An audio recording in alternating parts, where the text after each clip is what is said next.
Manona ny fahasoavan'ny tompo amintsika rehetra riavana, miditra amin'ny herinandro vaovao indray isika, ary dia manatanteraka izao azakazaka izao amin'ny fanompoana an'Andriamanitra. Ny salamo fahafito amby telopolo andin'ny fahadimy hatramin'ny fahafito, iarahantsika mamaky ho teny Fiantsoana. Mitsangana riavana. Ho ny mpanao salamo amin'ny anaran'ny tompo, ankino amin'i Jehovah ny lalanao, ary matoky azy fataony tanteraka, ary ampiseho ny fahamarinanao tahaka ny mazava izy, ary ny rary ho anao tahaka ny tatao vovonana. Miantombena tsara miandry an'i Jehovah ianao ka manantena azy, aza tezitra amin'izay ambinina amin'ny lalany, dia amin'ny olona manao sain-dratsy. Amen. Hivavaka isika. Andriamanitra rainay rainay amin'ny alalan'i Jesosy Kristy ianao. Fifaliana ho anay tokoa ny mifanatrika aminao noho ny fiantsoana ho anay, ka nanairana ho anay tao anatin'ny torimaso, tsy torimaso ny nofo ihany, fa ny torimaso ara-panahy, dia nitariana ho anay ho tonga eto an-tranonao, hanokatra ny fonay idira ny fahasoavanao, hanokatra ny vavanay mba hideranao. Misaotranao no ny haben'ny fahasoavanao, mitarika anay ho amin'ny fibebahana marina, ary mampahatoky anay ny famelan-keloka ao amin'i Jesosy Kristy. Misaotra indrindra no ny asa-pahasoavanao, mitaona anay hiondrika manoloana ny Soratra Masina, hanananay fanantenana, hanaraka anao Jesosy Kristy, eny andihy ny lalany azo fijaliana, feno fiaretana sy faharetana. Dia ataovy marina aminay ny teninao, fa raha misy 2 na 3 mivory amin'ny anaranao, ao afovoany ianao. Amin'ny anaran'i Jesosy, amen. Timoty 2:7 andin'ny 10 hatramin'ny 7:20. Timoty 2:7 ny andin'ny 10 hatramin'ny 7:20. Anaraka ny vaky ny teny amin'ny anaran'ny tompo ianareo. Fa ianareo kosa dia efa nanaraka tsara ny fampianarako, ny fitondrantenako, ny fisainako, ny finoko, ny fandeferako, ny fitiavako, ny faharetako, ny nanenjehana, ny fahoriana izay nanjoa tany Antiokia, tany Ikonioma, tany Listra, dia ny fanenjehana izay niaretako, ary ny tompo na afaka tamin'izany rehetra izany. Eny izay rehetra te ho velona amin'ny toe-panahy araka n'Andriamanitra izay ao amin'ny Kristy Jesosy dia enjehana. Fa ny ratsy fanahy sy ny mpanoloko kosa dia androso hiaratsiratsy kokoa, sady mamitaka no fitaindra. Amen. Ray masinao manamasinana amin'ny fahamarinana, ny teninao no fahamarinana. Amen. Araka ny vaky teny teo riavana, dia milaza indrindra fampirisihana mba androso tahaka ny Paoly ny Soratra Masina, eo anatrehan'ireo zavatsarotra samihafa, fa indrindra ny fanenjehana amin'ny maha-kristianina.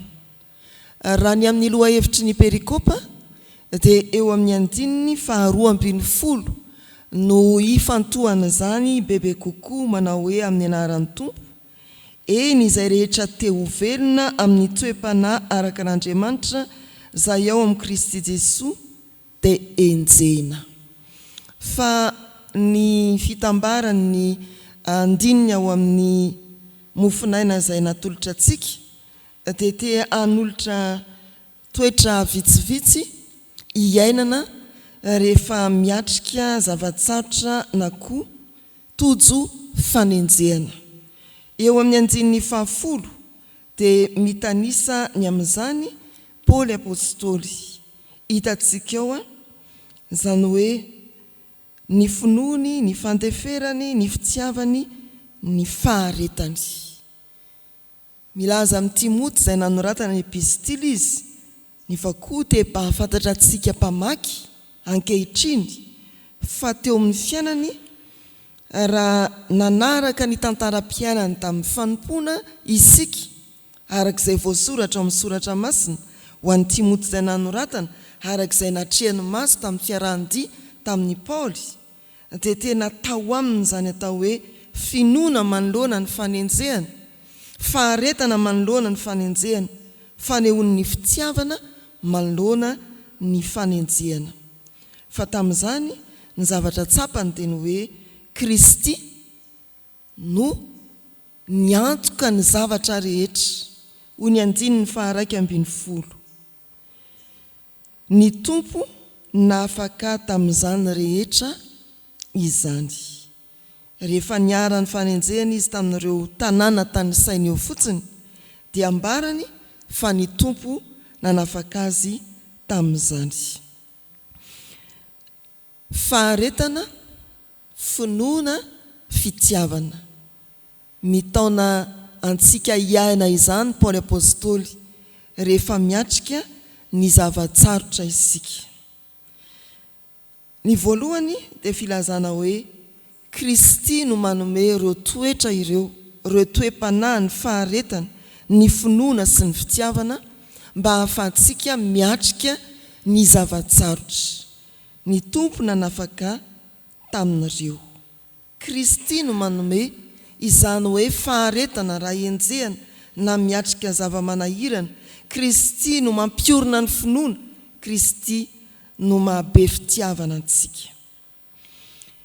Tsy fanaovana etraizana na fisehoana ho mafy be no hahafahantsika manana faharetana sy finoana eo anatrehan'ny zavatsarotra, fa tena fianteherana amin'ny Kristy, ilay nanafaka ny Paoly tao anatin'ny sarotra, ilay nanohana ny Paoly teo anatrehan'ny fanenjehana. Izany ry havana no ampianariny Soratra Masina antsika eto. Ero antsika Kristy anafaka amin'ny sarotra, ero antsika Kristy hiatrehantsika amin'ny faharetana, ny fanenjehana samihafa. Ero antsika fanafana ho antsika Kristy hanome antsika finoana, azontsika mandroso bebe kokoa na dia eo aza ny fahasarotana sy ny fahasahiranana ny fanenjehana mety miatra amintsika. Fa tsy piana manokana ny hoe faharetana. Ny faharetana raha ny soratry Paoly eo amin'ny andininy 10 hatramin'ny 12 dia tarafina amin'izay naharetany Kristy koa tamin'ny fahoriana. Itaomany Paoly ho tarafiny Timoty koa amin'izay naharetany Paoly manokana tao anatin'izany fanenjehana izany. Paoly dia milaza manao hoe aoka nahaka ianareo tahaka ny anahafako any Kristy. Fa ahoana moa zany Kristy izany? Ny epistily no soratana ho an'ny Hebreo ao amin'ny 12:7 dia mamela fianarana ho antsika Kristy ny amin'ny faharetany. Hebreo 12:7. Zao no voasoratra amin'ny anaran'i Jesosy. Fa hevero tsara ilay naharitra ny fanoherana nataon'ny mpanota taminy, fandrao ho ketraka ianareo ka ho reraka ny fanahy nareo. Jesosy Kristy naharitra. Izany no fianarana ho antsika ny amin'ny toe-panahy araka an'Andriamanitra. Ny fanoherana, ny sarotra rehetra teo amin'ny lalan'i Kristy dia nandianany tamin'ny faharetana. Misy fampianarana manao hoe rehefa mitranga ny toe-javatra anankiray dia ahoana ny nataon'i Jesosy Kristy raha teo amin'ny toeranao. Raha Kristy ny teo amin'ny toeranao, inona no nataony? Indraindray tokoa dia very hevitra isika ny hoe inona ary ny atao amin'ireto zavatra manahirana sarotra ireto? Inona ny atao manoloana ny fanenjehana amin'ny maha-kristiana amin'ny toerana misy anao, amin'ny andraikitra ny antsonanao? Dia eritreretina ny hoe raha Kristy no teo amin'ny toerako, inona ny nataony? Manoloana ny fahatapahany jiro, manoloana ny tsy fisindrano, manoloana ny fanesony manodidina, inona ny nataony? Mba eritrereto tokoa hoe fa hevero raha efa naharitra ny fanoherana nataon'ny mpanota taminy. Eritrereto, ny monomonina ve Jesosy raha tsisy rano? kaka ny zanak'Israely nampanantenaina vahaolana ny hoe misy ny rano dana ry Mosesy entiny tena dia velesiny vatolampy hijanona eo amin'ny fimonomonana ve isika eritreritra hoe efa tamin'ny firy maraina ny tapaka dia hatramin'izao amin'ny fito latsaka izao mbola eto ihany isika tsia maharitra ary manantena izay ilay fitiavana maharitra ny zavatra rehetra manantena ny zavatra rehetra dia hiara ho very fanantenana amin'ny vahoaka malagasy ve isika nefa kristianina manoloana ny sarotra sy ny manahirana rehetra ndeha hijoro amin'ny faharetana amin'ny finoana amin'ny fitiavana ka hampahery ny manodidina antsika ny hitantsika tokoa dia izay fitiavana izay toe-panahy nentin'ny Paoly namakivaky ny lalany azo fijaliana ny fitiavana ny Kristy ny fitiavana ny mpanenjika ny fitiavana ny asa fanompoana izay nataony toe-panahy takina amintsika kristianina izany na ao aza ny fanenjehana ny zavatsarotra asehoy fa feno fitiavana ianao ny mpanenjika izay mety miteraka ny zavatsarotra eo amin'ny fanompoana na ny fiainanao manokana tiavo izy Kristy izay efa nitianao taloha na dia ampisedray ny zavatsarotra izy ianao tiavo izy ny fanompoanao na dia eo aza ny fanenjehana sy ny zava-manahirana samihafa toa mahatonga anao sahirana manatanteraka ny fanompoana tiavo ny fanompoanao ny fitiavana dia toe-panahy araka an'Andriamanitra tena ho fiainantsika kristianina ireo telo ireo no fantenana manokana ho toe-panahy iainantsika kristianina nandray izao mofonaina izao ny faharetana ny fitiavana ary ny finoana ary aoka ho tsaroantsika fa avy amin'ny Kristy no hanovozantsika izany toetra izany ny finoana avy amin'ny tenin'ny Kristy ny faharetana avy amin'izay ijerentsika ny Kristy araka ny Hebreo 12:7 ary ny fitiavana arak'izay efa nasehon'ny Kristy tamin'ny nahafatesany teo amin'ny hazo fijaliana ho an'Andriamanitra ny voninahitra amen. Hivavaka isika.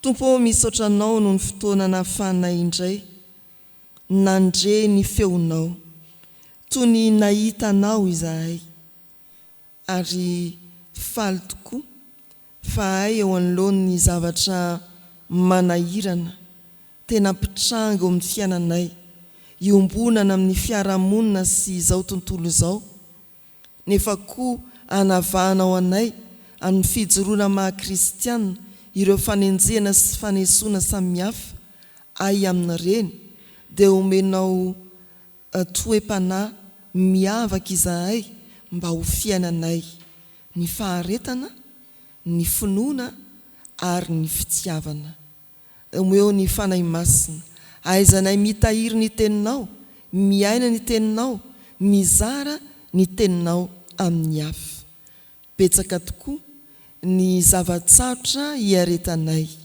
fanahory azy izahay dia mbola faly aminao araka ny tononkira-panahy novetesinay antrany am-piandohana misaotra fa manam-pifaliana ao anatin'ny karazana jaly samihafa izahay tsy monomonina fa feno fanantenana sy fiderananao lay mandahatra sy mitondra ny fiainanay amin'ny fahendrena tsy takatry ny saina koa dia atolotra eo am-pelatananao ireo olana samihafa mitambesatra aminay sy ny fiarahamonina iainanay tsy ho tany saina eto tsony fa be dia be izy ireny ry tompo ny fantatray dia miditra antsehatra amin'izany ianao ary miasa sy mahatanteraka izay tokony ho anay araka ny fomba anao Andriamanitra ao tompo ireo tratry ny tsy fahasalamana amin'izao fotoan-tsarotra izao mba hanana fanantenanao aminao izy ireo omeo tanana koa amin'izay enti miatrika ny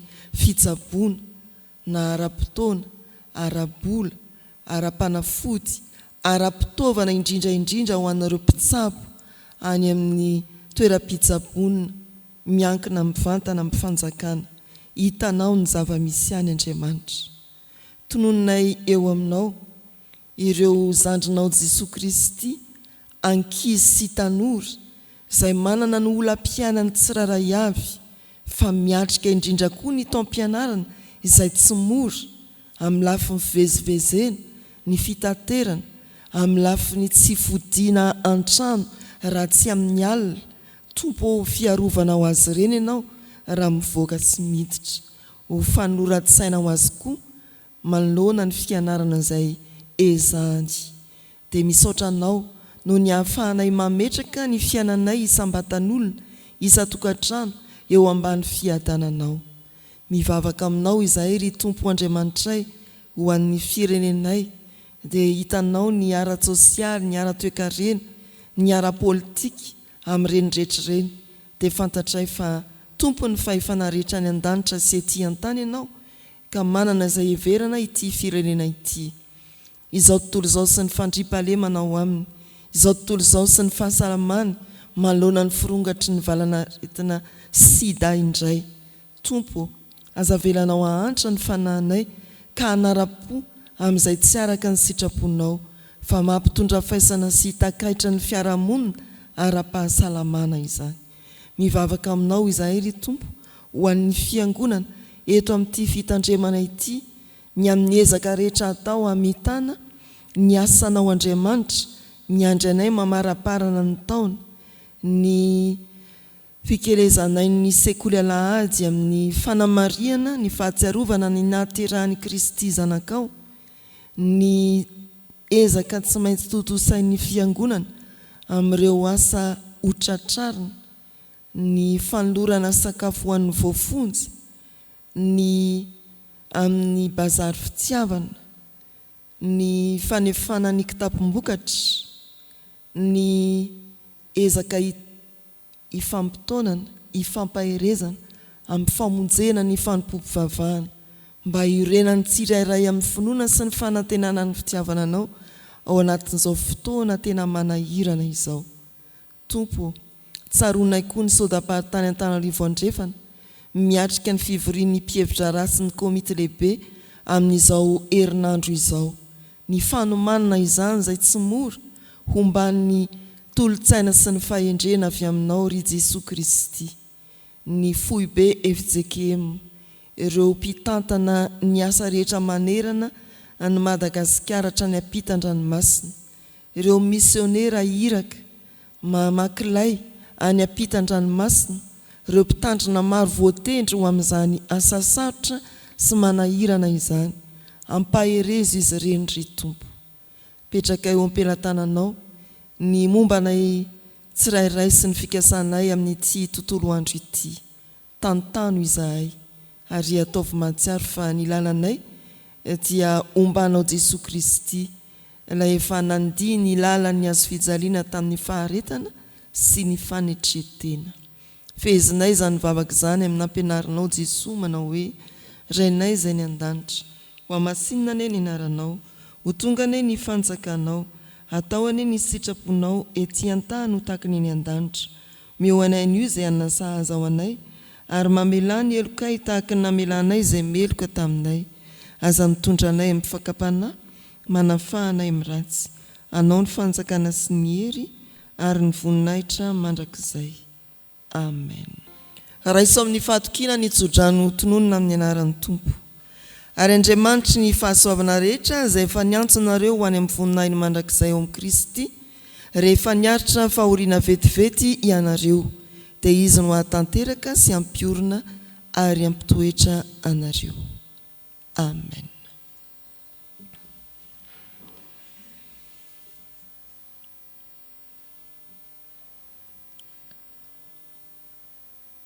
Ho an'Andriamanitra irery ihany ny voninahitra, amin'ny anaran'ny Ray sy ny Zanaka ary ny Fanahy Masina.